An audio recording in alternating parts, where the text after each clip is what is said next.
10 weeks gone in the NFL's regular season, and the shocks just keep on coming. How about the Cleveland Browns? 14 points down on the road to the Ravens. They overturn it and get the win with the last kick of the game in Baltimore.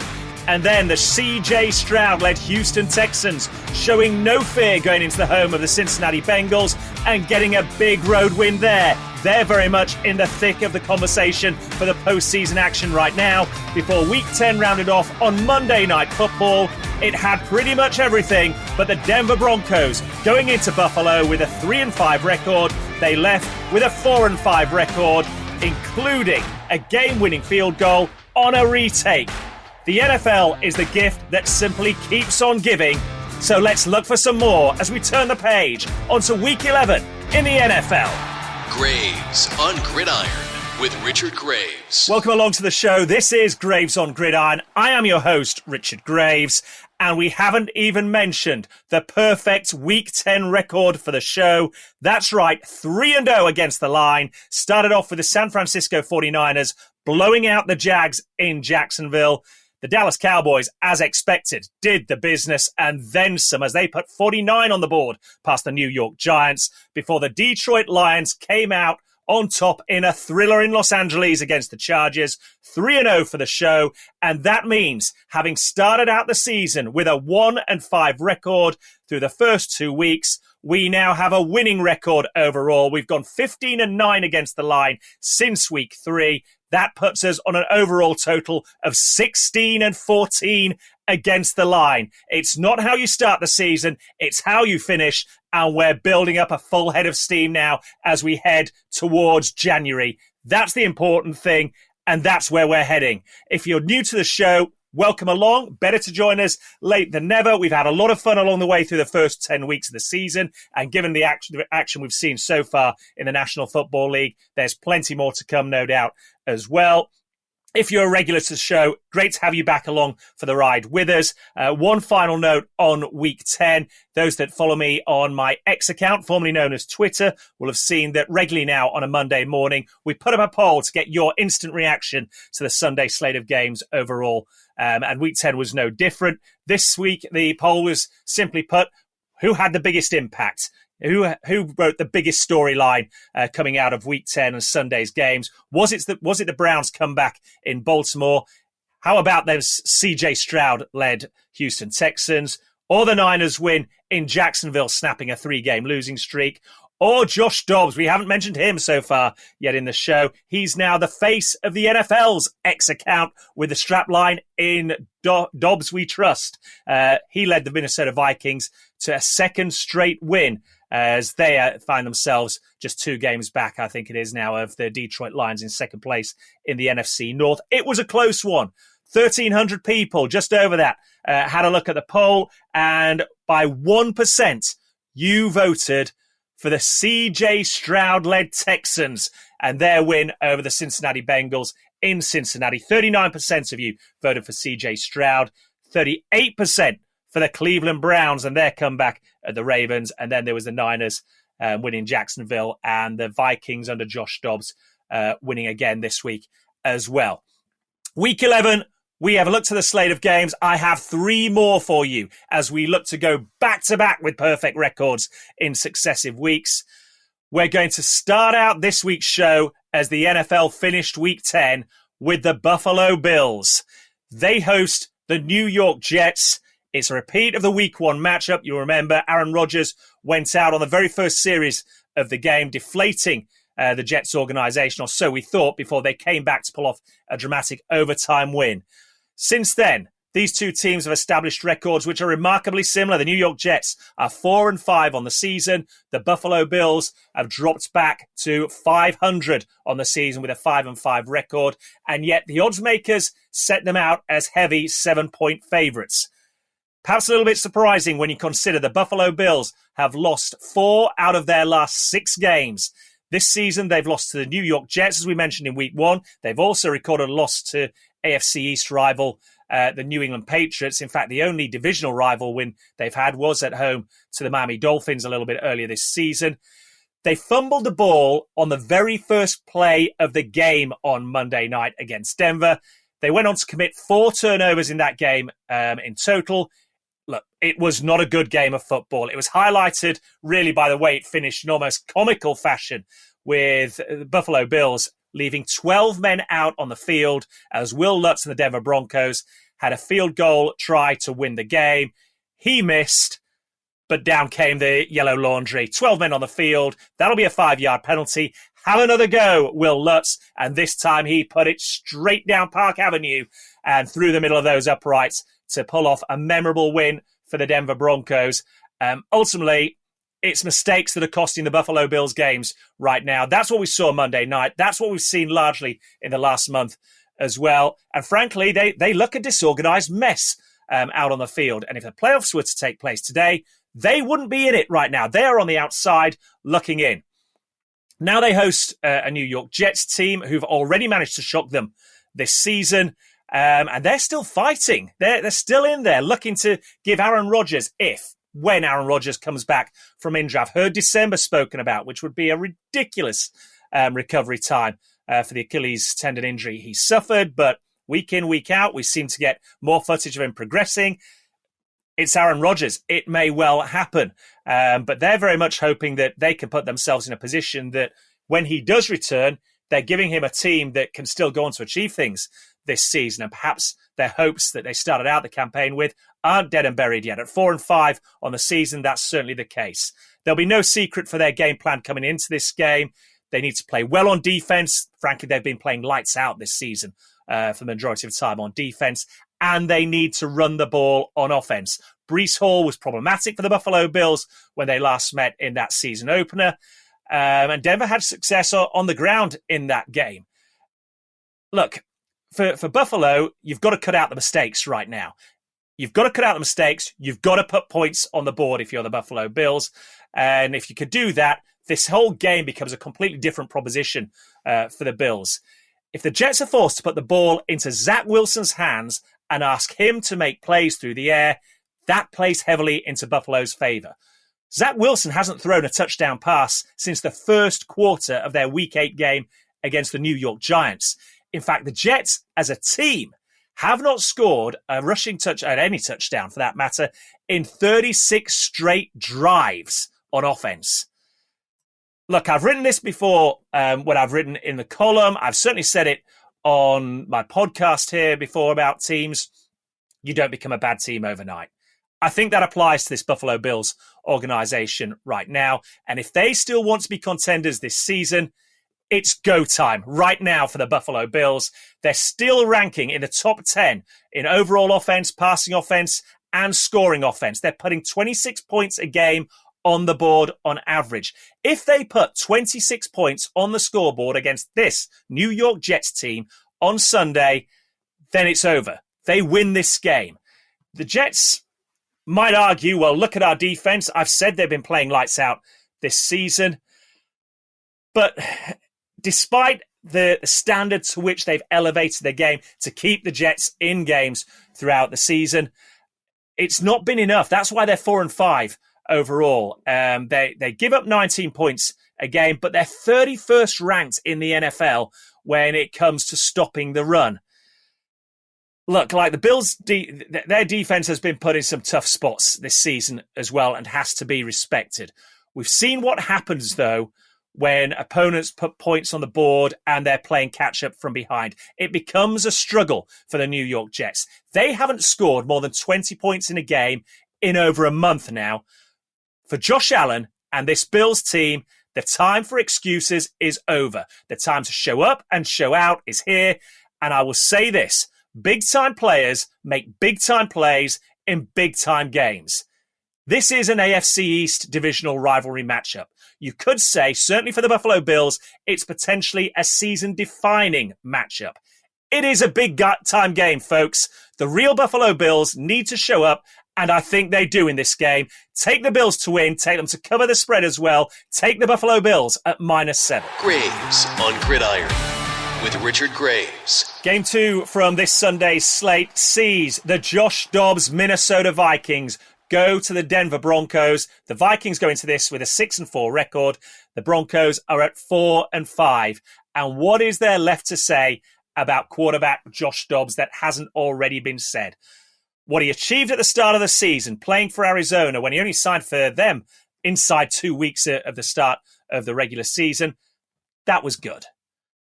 What the level he's playing at now for the Minnesota Vikings, he hasn't actually been there. He's been there for a fraction over 2 weeks, I think it is, maybe 15, 16 days or so. But the level he's played at in that time over the last 2 weeks for the Minnesota Vikings is nothing short of sensational. He makes good decisions. He's got a good arm. He can make plays on the ground with his legs as well. He steered them to back-to-back wins, and he's done it without star wide receiver Justin Jefferson. Well, his hand likely gets an extra string to the bow this week because Justin Jefferson is expected to return, having sat out the last month with a hamstring injury, and the Vikings occupying a wild card spot. If the playoffs were to start today, they're only going to get better from here. It makes this matchup all the more fascinating because they're going up against a Denver Broncos team right now who are apparently rejuvenated over the last few weeks. Remember, they beat the Kansas City Chiefs before they went to play in Germany, and then they've gone on into Buffalo on Monday Night Football on a national stage, and with a little bit of good fortune, admittedly. It doesn't say whether you were fortunate or not in the scorebook. It just says whether you won or lost. They won that game as well. So two potential playoff contenders, certainly at the outset of the season from their own conference, they've beaten in back-to-back weeks. There's been an obvious change in emphasis, I feel, for the Bills over this stretch as well. Remember, at the start of the season, a lot was being asked of Russell Wilson. They're paying him well. He's their star quarterback. You're wanting him to make plays with his arm. That was a formula that wasn't working. It seems to me more recently they've leaned a little heavier on the run.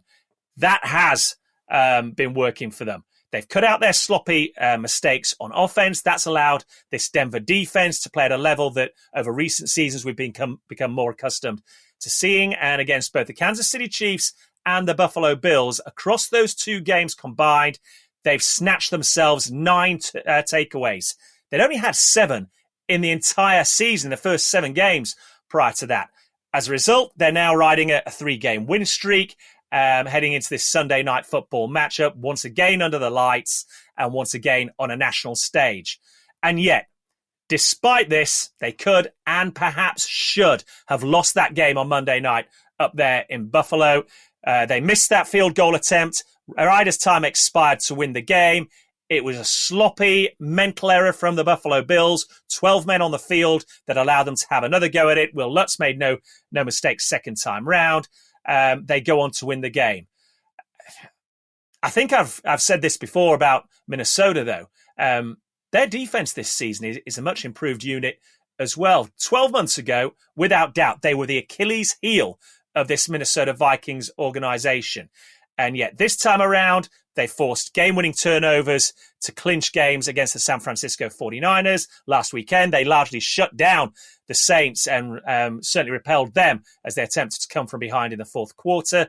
They are now a big reason Minnesota is riding a 5-game winning streak. They are arguably the hottest team in football right now, and that's despite all the injury issues they've had to deal with. They're a top 10 unit against the run. They give up fewer than 100 rushing yards a game. They're a top 10 unit in forcing takeaways. They have found ways to win games against good teams with good defenses, despite missing their franchise quarterback. That's the difference between these two teams, I think, when you look at this matchup in a broader perspective. Denver's offense will have to come and play in this game if they're to get the win over the Minnesota Vikings. It's an offense which ranks 23rd overall this season. They rank 28th when it comes to throwing the ball downfield in passing offense. Until I see that change, I'm not going to believe that the Denver offense is the real deal. The Vikings have been the more impressive team overall to this point in the season, and a trip to Denver under the lights will not daunt Josh Dobbs after all he's been through so far in this season. I like the way he's playing. I see the Vikings getting stronger. They're going into enemy territory, but I think they're unfazed. I think they go in there and win this game. They're 2.5-point favorites with the odds makers. I think they cover that as well. Take the Vikings at minus 2.5. Graves on Gridiron. Well, we're saving the best for last. The third and final game that was chosen from this week's slate sees a repeat of last year's Super Bowl matchups. The team with the best record in football right now, the 8-1 Philadelphia Eagles, go into Arrowhead Stadium to face off against the team which beat them to the Lombardi Trophy at the end of last season, the 7-2 Kansas City Chiefs. The Chiefs are 2.5-point favourites. That's effectively home field advantage, according to the odds makers. In other words, they cannot slide a slip of paper between these two teams. And these two have the best records in football. The Eagles, number one, the Chiefs, number two, both currently occupying the number one seeds in their respective conferences. You'll recall last season in Arizona, it was a back and forth Super Bowl matchup. And it was a defensive holding call, ultimately, which saw the Eagles' hopes go up in a puff of smoke and meant that the Kansas City Chiefs were raising their second Lombardi Trophy in the space of 4 years. I've already mentioned it's the Philadelphia Eagles at 8-1. As things stand on paper, that tells us they're the best team in football. The Chiefs, though, are just a game behind them, and they're coming off the back of a good win over the Miami Dolphins in Germany. Both teams, of course, have had a bye week to prepare for this matchup as well. Philadelphia's defense, particularly their pass defense, has been a cause for concern this season. They're currently the bottom 5 in the entire NFL when it comes to pass defense, giving up around 257 yards through the air a game. Both Washington and Dallas in their last couple of outings have carved them up through the air, throwing for 397 and 374 yards, respectively. To their credit, though, the Eagles still found ways to win both of those games.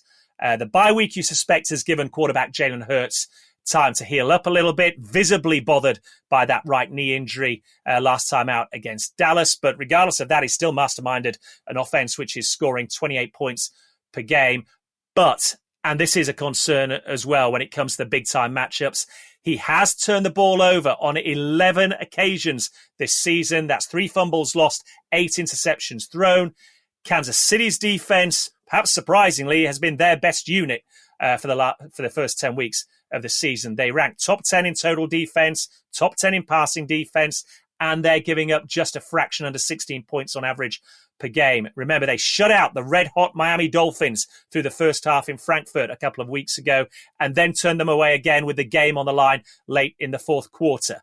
It was a performance, though, which led Patrick Mahomes himself to come in front of the cameras and said going into their bye, their offense needed to get right, and maybe a little ominously, he promised it's something they will address and they will get right. Well, this is the game when that might happen. Potentially a tipping point for the Philadelphia Eagles as they embark on what is undoubtedly their toughest stretch this season. You feel they cannot keep edging one-score games. The law of averages states that sooner or later that balance tips. So either this stretch of games coming up steals them for another playoff and maybe even a Super Bowl run, or by the time they go into Dallas in early December, they'll be battling to retain their NFC East crown with the Dallas Cowboys snapping right on their heels.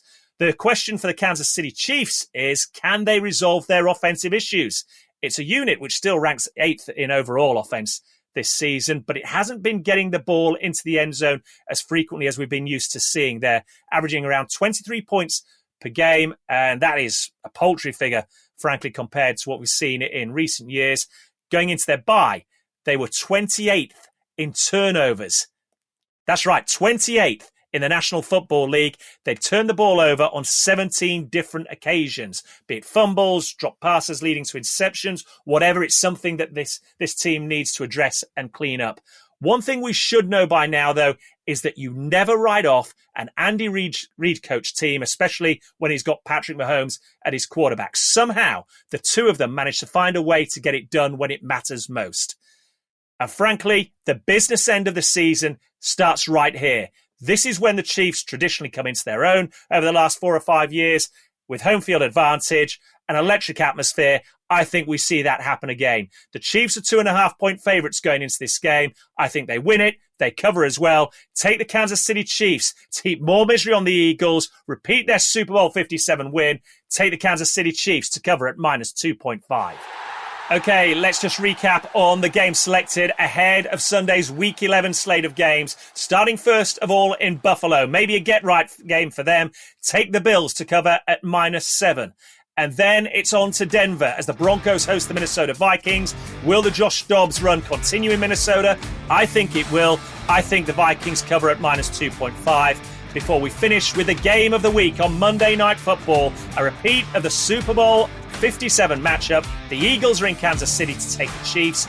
Take the Chiefs to go back-to-back with victories against the Eagles. Repeat that Super Bowl 57 win. Take them to cover at -2.5. As I always say at the end of this show, folks, remember, first and foremost, it is about having fun. Bear that in mind to accompany your Week 11 slate of games on Sunday. Keep it fun. Enjoy the entertainment that's on offer for you. And again, if you want to read a bit more about the matchups we've selected in this week's podcast, go to my website, rdgmedia.uk. Click on that Talking Sports tab. There you'll see NFL Week 11 Overcoming the Odds, 3 games to watch. All the details are there. If you want to interact, I always love hearing from you. Get in touch with me on X at RichardGraves1. Alternatively, we have the Graves on Gridiron Facebook page, or if you prefer, on Instagram, RDG Media UK. Love to hear from you. Love to hear your thoughts and comments. I will get back to you. But for now, as always, enjoy this week's matchup. Let's do it all again when we look ahead to Thanksgiving next week. That's almost here. But for now, enjoy, folks, and so long, everybody. Subscribe to Graves on Gridiron wherever you listen to podcasts. And keep up to date with the latest on Twitter. Search for Richard Graves 1. That's Richard Graves, the number 1.